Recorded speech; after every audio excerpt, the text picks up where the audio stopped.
Doctor صاحب، اگر کوئی شخص کوئی چیز بیچ رہا ہے اور اسے پتہ ہے کہ اس میں فلاں عیب موجود ہے،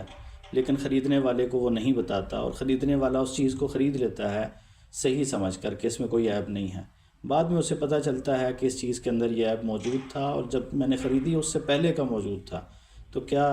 ایسی صورت میں بیچنے والے کے لیے اس چیز کا بیچنا جائز ہے؟ اور اگر وہ بیچ دیتا ہے تو خریدنے والا کیا اسے واپس کر سکتا ہے یا اس کو کیا کرنا پڑے گا؟ الحمدللہ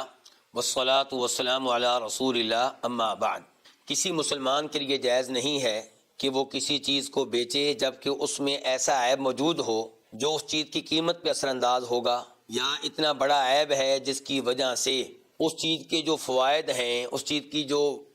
منفعتیں ہیں، ان پہ اثر پڑتا ہے۔ تو ایسے عیب کو چھپانا جائز نہیں ہے، ایسا عیب واضح طور پہ بتا دینا چاہیے، صراحت کے ساتھ بتا دینا چاہیے۔ امام بن ماجہ رحمہ اللہ روایت کرتے ہیں عقبہ بن عامر جوہنی رضی اللہ تعالیٰ عنہ سے کہ نبی کریم صلی اللہ علیہ وسلم نے ارشاد فرمایا، المسلم اخو المسلم، مسلمان مسلمان کا بھائی ہے، ولا یحل لمسلم ان یبیع بیعا فیہ عیب الا بینہ لہ۔ تو مسلمان جب کوئی چیز بیچے اور اس میں کوئی عیب موجود ہو اور وہ عیب اس کے علم میں ہو، تو اس کے اوپر واجب ہے کہ اس عیب کے بارے میں اس کو خبردار کرے جو خریدنا چاہ رہا ہے۔ اور نبی علیہ السلام صحیح حدیث میں فرماتے ہیں، جو بخاری شریف میں آتی ہے، کہ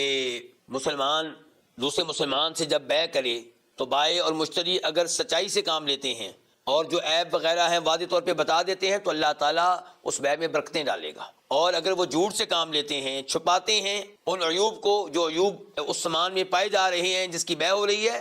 تو اللہ تعالیٰ اس بیع کی برکت کو ختم کر دیں گے۔ اس لیے عیب کے بارے میں مسلمان کو خبردار کرنا چاہیے۔ مشتری خریدنے والا پوچھے یا نہ پوچھے، آپ خود بتائیں۔ اور اگر کوئی آدمی ایسی چیز بیچنے میں کامیاب ہو جاتا ہے جس میں عیب موجود ہے اور عیب کے بارے میں خبردار نہیں کرتا، مشتری کو بعد میں علم ہوتا ہے، تو اسے حق حاصل ہے کہ وہ اس چیز کو واپس کرے۔ اب جب وہ واپس کرے گا تو یہاں پہ یہ سوال اٹھے گا کہ مشتری نے اس چیز کو چند دن استعمال کیا ہے، چند دن اس سے فائدہ اٹھایا ہے، تو جس قدر فائدہ اٹھایا ہے کیا اس کے برابر میں مال اس کو دے گا جس کو چیز واپس کر رہا ہے؟ مثال کے طور پہ گاڑی ہے، گاڑی کے عیب کے بارے میں علم ہو گیا، لیکن آپ نے 10 دن گاڑی استعمال کی ہے، آپ نے اس میں بیٹھ کے ایک شہر سے دوسرے شہر کا کئی بار سفر کیا ہے، تو کیا آپ اس سفر کی مقدار کے برابر جو مارکیٹ میں رینٹ بنتا ہے، کرایہ بنتا ہے، وہ دیں گے؟ کیا اس کا مطالبہ مشتری سے کیا جائے گا؟ کیا بائع کو یہ حق حاصل ہے کہ اس کا مطالبہ کرے؟ تو ہمارے پاس اس معاملے میں حدیث ہے، فرماتے ہیں نبی علیہ السلام، الخراج بالضمان، یہ بھی ابن ماجہ کی حدیث ہے، حسن درجے کی حدیث ہے، قابل قبول حدیث ہے، کہ مشتری نے آپ کی بیچی ہوئی چیز سے فائدہ اٹھایا جس میں عیب موجود تھا، اور اب وہ آپ کو واپس کر رہا ہے۔ آپ کہتے ہیں کہ تو نے اتنے دن اس کو استعمال کیا ہے تو اس کا مجھے عوض دے، اس کا متبادل مجھے دے، تو وہ آگے سے کہے گا کہ جتنے دن میں نے چیز استعمال کی ان دنوں اگر یہ چیز